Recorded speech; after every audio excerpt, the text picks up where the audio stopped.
Alright, I just tested another guitar cleaner, so I'm testing this one. I got the Fender guitar cleaner, removes dirt and grime. Shake it up real well before you use it. So, like I said in my other video, you're going to want to find the guitar cleaner that works best for you. This is the Fender Custom Shop guitar cleaner. I've tried them all. I don't really have a preference. I use whatever I want to use or whatever I can get at the time. This comes in a nice 2-ounce bottle. It's got directions on the back to show you how to use it. And let's give it a shot. I got this old guitar it's playing around. You can see how filthy this thing is on there. Let's see what this uses. Also, another thing you want to keep in mind, I'm just using this microfiber cloth that I got laying around, but you might want to use something a little softer. Look at that. Comes out in a nice white. Look at that.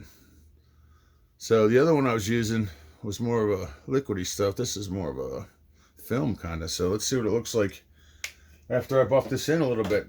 Make sure you use the cloth that you're comfortable with using. Yeah, look at that.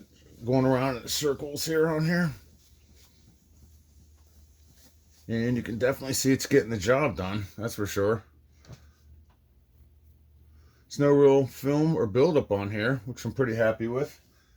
No film or buildup on here. And let's see what it looks like. You can totally see the difference between what I didn't do and what I did do. Big difference. I got some scratches on this old thing. But yeah, anyway. Tried a couple of different guitar cleaners. See which one works best for you. This is the Fender Custom Shop guitar cleaner, 2-ounce bottle. And there you go. Good luck.